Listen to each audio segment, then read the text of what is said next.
పిల్లలకు కానివ్వండి, పెద్దవాళ్ళకి కానివ్వండి రెగ్యులర్‌గా పాలలో కలుపుకోవటానికి మార్కెట్‌లో దొరికే ఎన్నో రకాల పౌడర్స్‌ను మనం తెచ్చుకుని పాలతో కలిపి తీసుకుంటూ ఉంటాం కదండీ! అలా కాకుండా ఈరోజు మన వీడియోలో ఒక హెల్తీ పౌడర్‌ను ఇంట్లో చాలా సింపుల్‌గా ఎలా ప్రిపేర్ చేసుకోవాలో చూపిస్తున్నాను. ఇది ఎంతో హెల్తీ, అలాగే చేయటానికి కూడా చాలా త్వరగా అయిపోతుంది.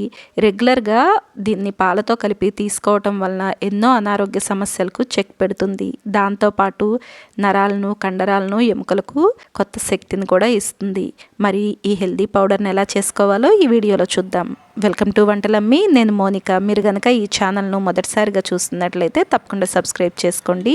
మరి ముందుగా స్టవ్ ఆన్ చేసుకుని ప్యాన్ పెట్టుకుని ప్యాన్లో ఒక కప్పు బాదంను వేసుకోండి. స్టవ్ను లో ఫ్లేమ్లో పెట్టుకోండి. ఈ బాదంను లో ఫ్లేమ్లోనే ఉంచుకుని నిదానంగా ఫ్రై చేసుకోండి. బాదం మనకు ఫ్రై అవ్వటానికి కాస్త ఎక్కువ టైమే పడుతుందండి. వీడియోలో చూపిస్తున్నట్లుగా బాదం వచ్చేసి మనకు ఇలా బాదం నుండి చిన్న క్రాక్స్ లాగా రావాలన్నమాట. అలా వస్తే మనకు బాదం బాగా ఫ్రై అయినట్టు. తర్వాత బాదంను ఒక ప్లేట్లోకి తీసుకుని పక్కన పెట్టేసుకోండి. తర్వాత ఇదే ప్యాన్లోకి ఒక కప్పు జీడిపప్పును వేసుకోండి. ఈ జీడిపప్పును కూడా లో ఫ్లేమ్లోనే ఉంచుకుని నిదానంగా ఫ్రై చేసుకోండి. జీడిపప్పు వచ్చేసి మనకు ఎక్కువగా ఫ్రై అవ్వాల్సిన అవసరం లేదండి. మీరు ఎక్కువగా ఫ్రై చేస్తే టేస్ట్ మారిపోతుంది. అందుకని కొద్దిగా వేడిగా అయితే సరిపోతుంది. మనకు పౌడర్ పట్టుకోవటానికి ఈజీగా ఉంటుంది. అందుకే కాస్త ఫ్రై చేసుకుని పక్కన పెట్టేసుకోండి. తర్వాత ఒక కప్పు సోంపును వేసుకుని సోంపును కూడా వేయించుకోండి. సోంపు వచ్చేసి మనకు పచ్చిగా మనం మిక్సీ పట్టుకుంటే ఫైన్ పౌడర్ లాగా అవ్వదు. అందుకనే కాస్త వేయించుకుంటున్నాము. ఇది మరీ కలర్ చేంజ్ అయ్యేంత వరకు మాత్రం మీరు ఫ్రై చేసుకోవద్దు. దీంతో పాటు ఒక 2-3 యాలకులను కూడా వేసి వేయించుకోండి. మీకు యాలకులు టేస్ట్ నచ్చదనుకుంటే దాన్ని స్కిప్ చేసుకున్నా కూడా పర్లేదు. ఇలా ఇది కూడా వేయించుకుని ఒక ప్లేట్లోకి తీసుకుని పక్కన పెట్టుకోండి. ఇలా జీడిపప్పు, బాదం, సోంపును చల్లారనివ్వండి. దీంతో పాటుగా ఒక కప్పు పిస్తాను తీసుకోండి. అలాగే ఒక కప్పు వాల్నట్స్ కూడా తీసుకోండి. దీని తర్వాత ఒక కప్పు వరకు మనం వేయించిన శనగపప్పును తీసుకుంటున్నాము. మీరు కావాలంటే ఈ ప్లేస్లో వేయించిన శనగలను కూడా తీసుకోవచ్చు. అలాగే ఒక కప్పు పటిక బెల్లం తీసుకోండి. పటిక బెల్లం వచ్చేసి మనకు చిప్స్గా ఉంటుంది కదా, ఆ పటిక బెల్లం చిప్స్ని తీసుకోండి. మనం వేయించుకున్న జీడిపప్పు, బాదం పప్పు, అలాగే సోంపు కాస్త చల్లారేంత వరకు కూడా వీటిని పక్కన పెట్టేసుకోండి. వీటితో పాటు మీరు కావాలంటే వేయించిన వేరుశనగ గుళ్ళు ఒక కప్పు, అలాగే కొద్దిగా వేయించుకున్న తామర గింజలను కూడా ఒక కప్పు వరకు తీసుకోవచ్చు వీటితో పాటుగా. అలాగే మీరు కావాలనుకుంటే ఇవన్నీ కూడా 100 గ్రాముల చొప్పున గ్రాముల లెక్కలో కూడా ఈక్వల్ క్వాంటిటీస్లో తీసుకోవచ్చు.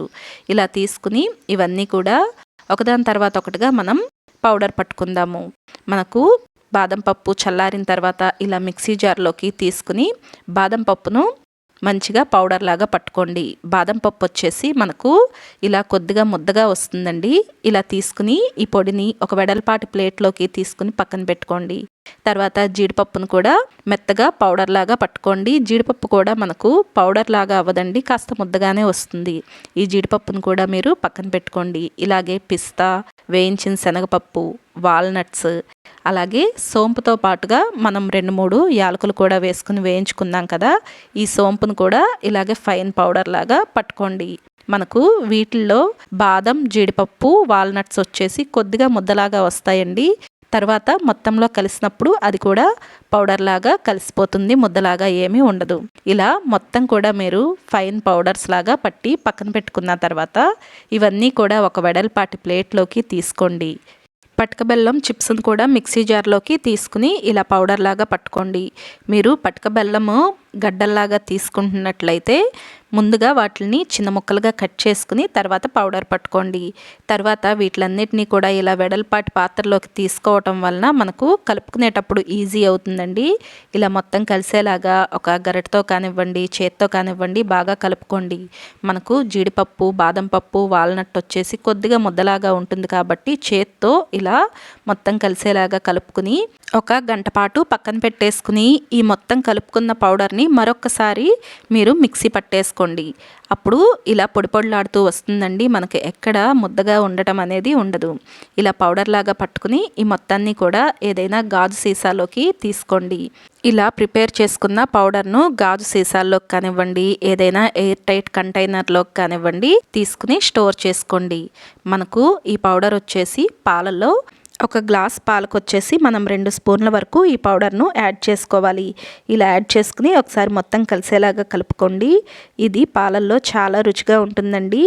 డ్రై ఫ్రూట్స్ తినడానికి పిల్లలు ఇష్టపడరు కదండి. అలాంటప్పుడు కూడా మీరు ఇలా పౌడర్ చేసి పాలతో కలిపి ఇవ్వచ్చు. లేదా డైరెక్ట్గా ఈ పౌడర్నైనా కూడా తీసుకోవచ్చు. రెగ్యులర్గా ఎదిగే పిల్లలకు కానివ్వండి, లేదా వీక్గా ఉన్న వాళ్ళకి కానివ్వండి ఇస్తూ ఉంటే వాళ్ళు చాలా హెల్తీగా ఉంటారండి. మరి ఈ హెల్తీ రెసిపీ మీకు నచ్చితే వీడియోని లైక్ చేయండి. అలాగే మీకు ఎలా అనిపించిందో కమెంట్ సెక్షన్లో కమెంట్ చేయండి. ఇలాంటి మరిన్ని రెసిపీస్ కోసం వంటలమ్మే ఛానల్ను సబ్స్క్రైబ్ చేసుకోండి.